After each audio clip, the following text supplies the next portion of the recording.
I feel like a new race is starting with a complete new platform technology. I'm excited for the users to have choice finally and a real competitive race out there. On February 7th, 2023, Microsoft unveiled the new Bing. It's Microsoft's search engine, and people normally use it for one thing: to download Google Chrome. But this time, it's different. The technology behind it is similar to ChatGPT, but much more powerful. Within 2 days, 1 million people signed up for the waitlist to try it, and Microsoft is going all in. The potential uses are endless, from integrating it with a voice assistant like Siri to generating answers that a Google search simply can't. It's starting to feel like another iPhone moment, and I've not been this excited about technology for a long time.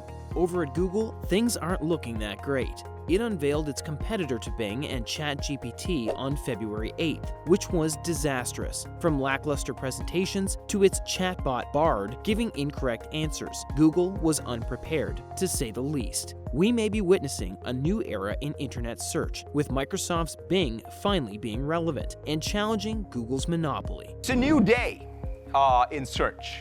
It's a new paradigm for search. Rapid innovation is going to come. In fact, a race starts today.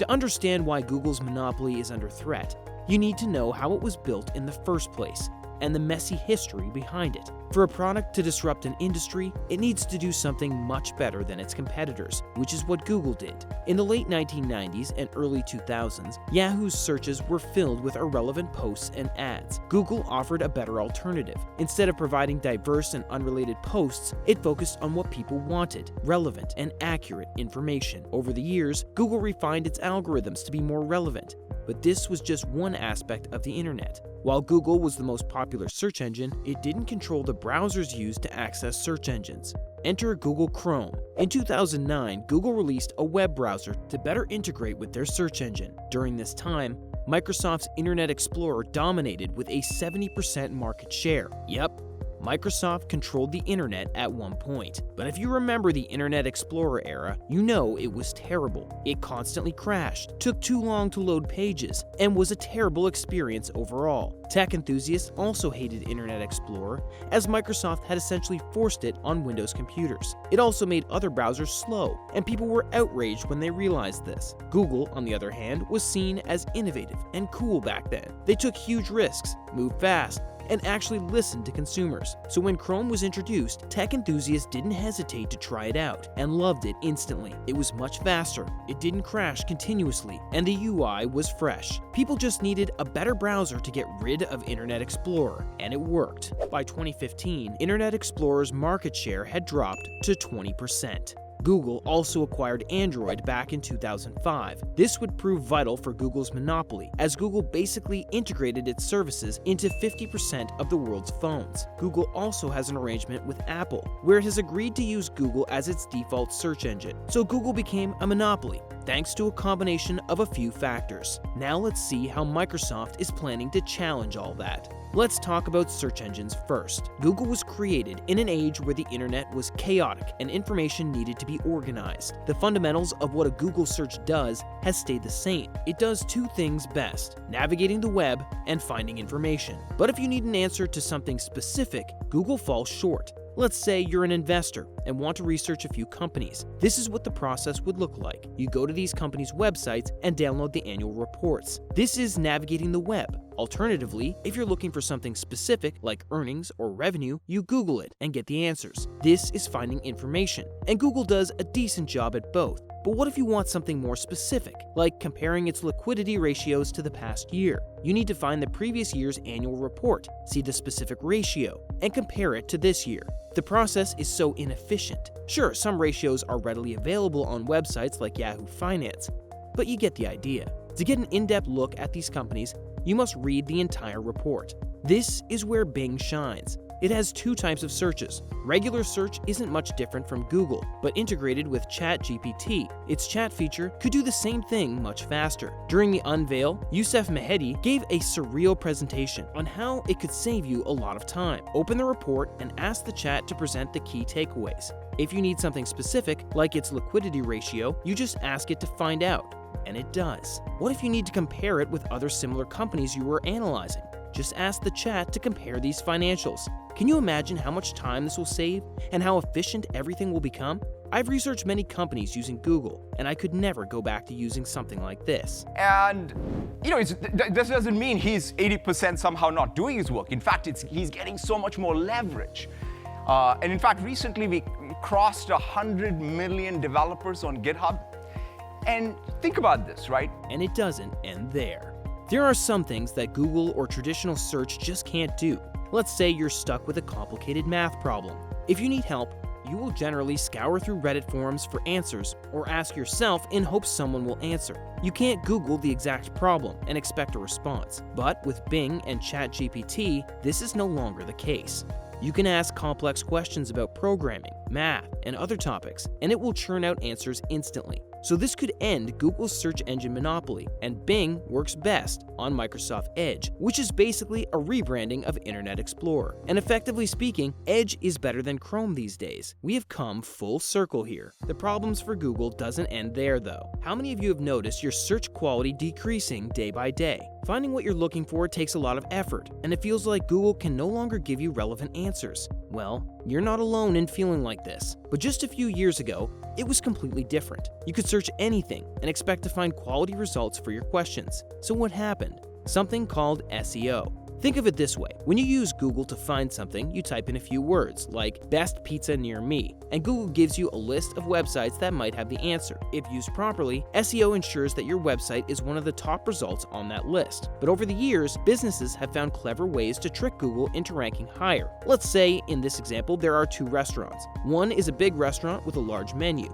Their pizza is average at best. There is also a smaller restaurant with great pizza. The bigger restaurant can hire many SEO experts and write articles about its pizza offerings. They can do it for every item on the menu and ensure it ranks at the top of Google searches. So you get an average pizza at best if you listen to Google. The small but excellent pizza restaurant has no chance. Imagine this happening on a much larger scale, with everything on Google. The problem? It is optimized for Google, not for humans. It's easy for Google crawlers to find it, but not necessarily good content. Some companies churn out hundreds of articles a day just to rank on every keyword possible. So if you feel like every article you read is the same or trying to sell you something, you're not alone. This problem is made worse by blogs. Most blogs are simply trying to sell you a product and have affiliate links to Amazon or e-commerce sites. They churn out hundreds of such reviews daily, and your Google search is filled with crappy blogs that all feel the same. In a way, Google has gone from providing relevant results to showing corporate filtered results.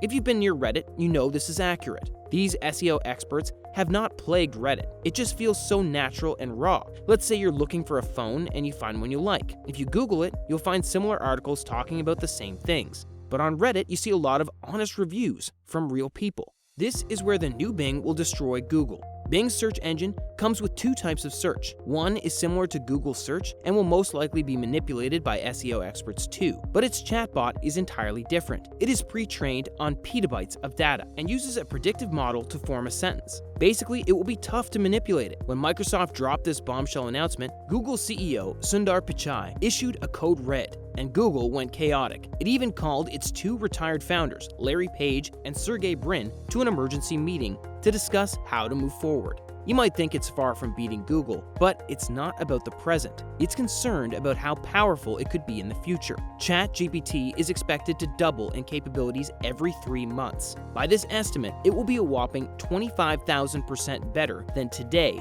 in just 24 months. Google has everything to lose, while Microsoft has everything to gain. Even if this fails, Microsoft won't take a big hit, but if it succeeds, it could be the end of Google. It is a few more users, and someone else that I'm competing in has to keep all of their users and all of their gross margin. I'm looking forward to that. So, how is Google planning to fight this? Let's not forget, Google is the undisputed king of search and has the resources to make something very similar. In fact, Google made ChatGPT possible. It acquired a company called DeepMind in 2015, which then pioneered the deep learning model on which ChatGPT is based. Google has been working on similar technologies as early as 2016 and has released a similar competitor called Bard. Sure, it made a mistake at the worst time possible, but that's just it. A simple mistake. ChatGPT isn't perfect either and constantly makes mistakes like these. ChatGPT was early, and Google isn't the cool startup that it once was. so it could be more of a branding problem in a few months. When you are a trillion-dollar company with 150,000 employees, refining an existing product doesn't take long. Google could introduce Bard before Microsoft has a chance to take away a large chunk of its users. Since people are already so used to Google and their services, many will not switch if Microsoft only has marginally better results. But small companies like OpenAI are always behind disruptions, and the giants fail to innovate. It will be interesting to see this war play out. Microsoft is also planning to integrate ChatGPT with other products like Teams, where it will take your notes, remember the conversation, and give you a summary of the meeting in case you missed it. It could create an ecosystem of products that make it convenient to stay on Google, but only time will tell. At the start of such disruptions, it's never clear who will come out on top, but it's refreshing to see something groundbreaking in tech rather than the same company making marginally better products every time. One thing is clear though, ChatGPT has started an AI race, and whoever wins it will be the Google of the next generation. Will this be Microsoft or Google, or some company that hasn't even started yet? Interestingly, OpenAI was created as a nonprofit to develop and promote friendly artificial intelligence, AI, that benefits humanity. Involving a corporate overlord like Microsoft is the last thing you would expect. Because you've got companies that are racing, that they kind of have to race to build AI, or they're going to be made uncompetitive. You know, like essentially, if your competitor is racing to build AI and you don't, they will crush you. What do you think about this? Are you excited about the new Bing and how it could turn out? Or are you scared about a corporation like Microsoft running things? Comment that down below. And don't forget to subscribe to our channel for more videos like this. I'll see you in the next one.